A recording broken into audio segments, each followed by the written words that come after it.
1940 11ஆம் மாதம் 27ஆம் தேதி புருஸ்லி பிறக்கிறாரு. அவங்க அப்பா அம்மா வந்து காதல் திருமணம். அவங்க அம்மா அமெரிக்கா, அவங்க அப்பா சீனாவில் இருக்கக்கூடிய ஹாங்காங். 2 பேருக்கும் காதல் திருமணம் நடக்குது. இவர் பிறக்கிறது ஹாங்காங்கில் தான் பிறக்கிறாரு. ஹாங்காங்கில் பிறந்து வளரும்போது என்ன ஆகுது, இவருக்கு ஒரு 6 வயசு இருக்கும்போதே வந்து பார்த்திங்கன்னா படத்தில் நடிச்சிருக்கிறாரு. அவங்க அப்பா வந்து சினிமாவில் சின்ன ஒரு சப்போர்ட்டிங் ஆக்டராக இருக்கிறாரு. தன்னோட பையனையும் கூட்டு போய் சினிமா ஃபீல்டில் நுழைய வைக்கிறாரு. அப்படி அவங்க வாழ்க்கை நல்லபடியாக போயிட்டு இருந்துச்சு. இவர் என்ன பண்ணுறாரு, சின்ன வயசுலேருந்து நிறையா ஃபுல்லாக கோவப்படுறான். கோவப்பட்டு எல்லா இடத்துலையும் சண்டைக்கு போகிறான். சண்டைக்கு போய் நிறைய இடத்துல அடி வாங்க வரான். பயங்கரமாக அடி வாங்க வரோம் புருஸ்லி சின்ன வயசில். அடி வாங்கி என்ன ஆகுது, இவருக்கு வந்து நம்ம வந்து வீக்காக இருக்கிறோம், அதனால தான் நம்மளை அடிக்கிறாங்க, நம்ம வந்து உடம்பை பலப்படுத்தணும்னு சொல்லி என்ன பண்ணுறோம், உடம்பு ஏற்றினாராம் ஜிம்முக்கு போய். அப்பயும் போய் அடி தான் வாங்கிட்டு வந்துருக்காரு. அப்போ தான் ஒரு விஷயம் நோட் பண்ணுறாரு, ஒரு விஷயம் புரியுறாரு. நம்ம வந்து உடம்பை ஏற்றினா மட்டும் போதாது, நம்மள்கிட்ட வந்து பார்த்திங்கன்னா நுட்பமான முறையில் சண்டை போட தெரியணும், அப்போ தான் நம்மளால் ஜெயிக்க முடியும்னு சொல்லி விஷயத்தை புரிஞ்சுக்கிறாரு. ஹிப் மேன் அப்படின்னு சொல்லக்கூடிய ஒருத்தர்கிட்ட, யார் ஹிப் மேன்கிட்ட போய் இவர் வந்து முறையாக வந்து தற்காப்புகளை பயிற்சி எடுத்துக்கிறாரு. தற்காப்புகளை பயிற்சி எடுத்துகிட்டு போய் சண்டை செய்கிறாரு. இவர் சண்டை போட ஆரம்பித்த வாட்டி, முறையாக கற்றுக்கிட்டு போய் சண்டை போட ஆரம்பித்த வாட்டி எல்லா இடத்துலையும் இவருக்கு வெற்றி தான். எந்த சண்டையிலுமே வாழ்க்கையில் தோற்றதே இல்லை. அப்படி இருக்கிற சூழ்நிலை வந்து பார்த்திங்கன்னா ஹாங்காங்கில் ஒரு மிகப்பெரிய பிரபலமான சக்தி வாய்ந்த பண வசதியுள்ள அதிகாரம் உள்ள ஒரு ஆளோட பையனை பிடிச்சி இவர் அடிச்சு போடுறாரு. இவர் அடிச்சு வாட்டி என்ன ஆகுது, அந்த ஊரில் இவங்க பிழைக்க முடியாதுங்கிற நிலமையில ஹாங்காங்கில் இருந்து அமெரிக்கா வராங்க. அமெரிக்கா வந்தாட்டி வந்து பார்த்திங்கன்னா இவங்களுக்குள்ள வந்து பார்த்திங்கன்னா ஒரு இன வேற்றுமை அப்படிங்கிறது இருக்கிறதா வந்து அவர் கருதனதான் ஒரு விஷயத்தை பதிவு பண்ணியிருக்கிறார். என்னன்னு சொல்லிட்டோம்னா, சீனாக்காரங்க வந்து அமெரிக்காக்குள்ளே இருந்தால் அமெரிக்காக்காரங்க நாங்கள் பூர்வீகமாக இங்கே இருக்கிறோம், நீங்கள் வந்து இங்கே பஞ்சமலைக்கு வந்தவங்க தான் அப்படிங்கிற மாதிரி ஒரு கண்ணோட்டத்தில் பார்ப்பாங்களாம். அப்படி அவரெல்லாம் வேற்றுமையாகவே பார்த்துருக்காங்க. பொட்டியும் ஒட்டாமல் தான் அவர் ஸ்கூல் லைஃப் காலேஜ் லைஃப்பில் இருந்திருக்குது. காலேஜ் அவர் போல் அவரோட வாழ்க்கை முறையில் எல்லாம் ஒட்டியும் ஒட்டாமல் தான் அங்கே இருக்கிற ஆளுங்கெல்லாம் பழகாமல் இருந்துக்கிறாங்க. அப்படி இருந்த காலகட்டங்களில் அங்கே இருக்க வந்து பார்த்திங்கன்னா அவங்க ஒரு பொண்ணு கூட ஒரு காதல் மலருது. தன்னோட 24வது வருஷம் 1940 பிறக்கிறாரு. 1964 கல்யாணம் பண்ணுறாரு. காதல் திருமணம். அவரும் வந்து பார்த்திங்கன்னா அவங்க அப்பா எப்படி சீனாக்காரரு, பொண்ணு அமெரிக்காவோ, அதே மாதிரி இவர் சீனாக்காரரு, அவர் சம்சாரம் அமெரிக்கா.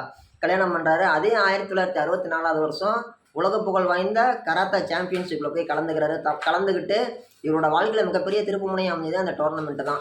இவர் போய் அங்கே போய் 1 இன்ச்சு பஞ்சு, 6 இன்ச்சு பஞ்சு, 2 விரலில் புஷ்அப்ஸ் எடுக்கிறது, இப்படி எவ்வளவோ வித்தைகளை செஞ்சு காமிச்சு ஒரு மிக பிரபலமாகிறாரு.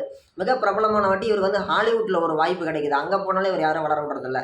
மிக நீண்ட கடுமையான முயற்சிக்கு அப்புறமேட்டு என்ன பண்ணுறாரு, ஒரு தொலைக்காட்சி தொடரில் நடிக்கிறார். தொலைக்காட்சி தொடரில் நடிக்க ஆரம்பித்தோட்டு என்ன பண்ணுறாரு, அந்த தொலைக்காட்சி தொடரில் நாடகத்தில் என்ன பண்ணுறாரு, ஒரு சில நுணுக்கமான தற்காப்பு கலையெல்லாம் செஞ்சு காட்டுறாரு. அதை பார்த்தோன்னே இவருக்கு வந்து ஒரு பட வாய்ப்புகள்லாம் தேடி வருது. கிட்டத்தட்ட தன்னோட வாழ்க்கையில் ஒரு 7 படங்கள் நடிச்சிருக்கிறாரு. எல்லாமே பிளாக் பஸ்டர் ஹிட்டு. அப்படி எல்லாமே அவர் வாழ்க்கையில் நல்லா தான் போயிட்டு இருந்துச்சு. ஒரு குறிப்பிட்ட காலகட்டங்களுக்கு மேலே வந்து பார்த்திங்கன்னா அவருடைய மரணம் அப்படிங்கிறது ரொம்பவுமே ஒரு சந்தேகத்துக்குரிய ஒரு இதாக மாறிடுச்சு. ஓகேங்களா, அவரோட மரணம் சம்மந்தப்பட்ட விஷயத்தை பேசுகிறோம்னா அது ஒரு வீடியோ ஒரு மணி நேரம் பேசலாம், அந்தளவுக்கு இருக்குது அவருடைய மரணம் தொடர்புடைய ஒரு சர்ச்சையான விஷயங்கிறது. ஓகேங்களா, என்னென்னு சொல்லி கேட்டோம்னா, வாங்க அதுக்கு முன்னாடி இன்னும் கொஞ்சம் ரொம்ப வேகமாக முன்னாடி பேசலாம். என்னென்னு சொல்லிட்டோம்னா, அவர் வந்து டோர்னமெண்ட்டில் கலந்துக்கிட்டாரு, நாடகத்தில் நடித்தார், படத்தில் நடித்தார். ஓகேங்களா, இவருக்கு என்ன விஷயம் சொல்லி கேட்டிங்கன்னா, இவர் ஒரு தற்காப்பு கலையை உருவாக்குறாரு. கராத்தே, கும்ஃபு இதெல்லாம் சேர்த்து, வால் சண்டை பயிற்சி இதெல்லாம் சேர்த்து யார் எதில் அட்டாக் பண்ணாலும் நம்ம திருப்பி தற்காத்துக்கணும்னு சொல்லி இவர் ஒரு விஷயத்தை உருவாக்குறாரு, தற்காப்பு கலை. ஓகேங்களா, இவர் உடனே எல்லாருக்குமே சொல்லிக் கொடுக்குறாரு. ஒரு இனப்பாகுபாடு இல்லாமல். உடனே அங்கே இருக்கிற சீனாக்காரங்களாம் இவர்கிட்ட சண்டைக்கு வராங்க. என்ன சொல்கிறாங்கன்னா, சீனர்கள் அல்லாதவர்களுக்கு தற்காப்பு கலையை சொல்லிக் கொடுப்பது நம்ம மரபுலையே கிடையாது, நீ வந்து நம்ம ஆளுங்களுக்கு தான் சொல்லிக் கொடுக்கணும், சீனாக்காரனுக்கு மட்டும் தான் சொல்லிக் கொடுக்கணும், இவர் யாருக்கும் சொல்லிக் கொடுக்கக்கூடாதுன்னு சொல்லி அவர்கிட்ட சண்டைக்கு வராங்க. இவர் என்ன பண்ணுறாரு, நான் அப்படி தான் சொல்லிக் கொடுப்பேன், நீங்கள் என்ன கேள்வி கேட்குறதுங்கிறாரு. அந்த ஒரு காலகட்டங்களில் நீ வேணால் என் கூட சண்டைக்கு வா, என்னை ஜெயிச்சிட்டீங்கன்னா நீ யார் வேணாலும் சொல்லிக் கொடுன்னு சொல்லி ஒருத்தர் சண்டைக்கு கூப்பிட்றாரு சீனாக்காரர். இவர் போய் ஒரு 3 நிமிஷத்தில் அவர் அடித்து நாக் அவுட் பண்ணிட்டு வந்துடுறாரு.